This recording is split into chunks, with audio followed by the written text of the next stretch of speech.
संसद से निकली एक और दस्तक पर गौर करना अब जरूरी है। समाजवादी पार्टी के सांसद रामजी लाल सुमन ने राणा सांगा को लेकर विवादित बयान दिया था, जिसको लेकर भारतीय जनता पार्टी आक्रामक है और सांसद के खिलाफ कार्रवाई की मांग कर रही है। तो दूसरी तरफ समाजवादी पार्टी इसे पूरी तरीके से दलितों के विरुद्ध एक मुद्दा बना रही है और कांग्रेस पार्टी भी अब इसी मुद्दे पर जोर दे रही है। मुसलमान तो बाबर की औलाद है और तुम गद्दार राणा सांगा की औलाद हो। कोई भी रीजन, कोई भी जाति का नेशनल हीरो को अपमान नहीं करना चाहिए। इस जन्म में तो मैं माफी मांगूंगा नहीं, अगले जन्म में मुझे पता नहीं मेरा क्या होगा। यह बताता है कि जो कुछ उन्होंने कहा था सोच समझ के कहा था, होशो हवास में कहा था। ये अपमानजनक जो दलितों के खिलाफ हो रहा, ये कभी नहीं सहन करेंगे।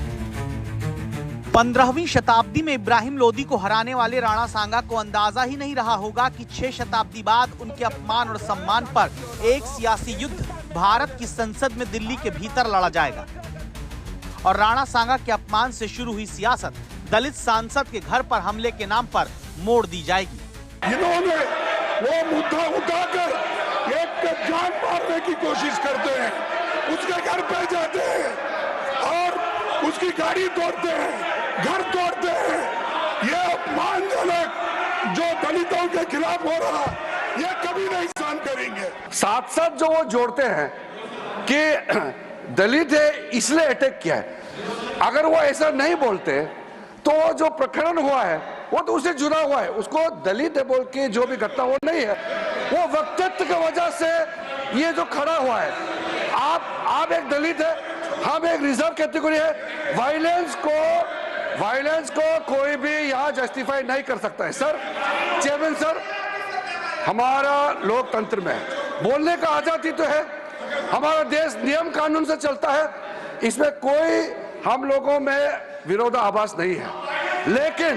लेकिन आप बार बार ये कह रहे हैं दलित है इसलिए अटैक किया है। आप जो वक्तव्य मेंबर इस सदन में देता है वो एक रेस्पॉन्सिबल स्टेटमेंट होना चाहिए, लेकिन आप कैसे जाम मार करके दलित है इसलिए अटैक किया है, आप क्यों जाति को इसमें जोड़ना चाहते हैं? जाति क्यों आई ये समझना है तो ध्यान दीजिए। राणा सांगा को गद्दार कहने वाले समाजवादी पार्टी के सांसद रामजी लाल सुमन गुरुवार से अचानक अड़ गए हैं कि वो माफी नहीं मांगेंगे। जहाँ तक माफी का सवाल है, इस जन्म में तो मैं माफी मांगूंगा नहीं, अगले जन्म में मुझे पता नहीं मेरा क्या होगा। और माफी मांगने का कोई सवाल नहीं, लोगों को सही बात सुनने की आदत डालनी चाहिए। माननीय सांसद जी का बयान आया, मैं मरते मरते मर जाऊंगा लेकिन मैं अपनी बात वापस नहीं लूंगा। जब तक जीवित रहूंगा तब तक मैं इस बात को वापस नहीं लूंगा। यह बताता है कि जो कुछ उन्होंने कहा था सोच समझ के कहा था।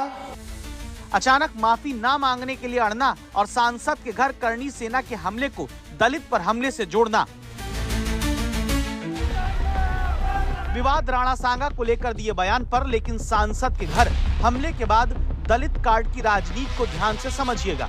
दरअसल 2024 के लोकसभा चुनाव में बीजेपी का उत्तर प्रदेश के भीतर गैर जाटव दलित वोट 20% तक घटा था। और दूसरी बात, जाटव वोट हो या गैर जाटव वोट, दोनों में यूपी के भीतर लोकसभा चुनाव के दौरान विपक्षी गठबंधन एनडीए से आगे रहा था। और तीसरी बात, सिर्फ उत्तर प्रदेश की ही बात करें तो यहाँ पर 17 सीटें दलितों के लिए आरक्षित हैं, जहाँ पिछली बार 15 सीट जीतने वाले एनडीए को अब की सिर्फ 8 सीट मिली, जबकि इंडिया गठबंधन सीट को 7 सीट का फायदा हुआ।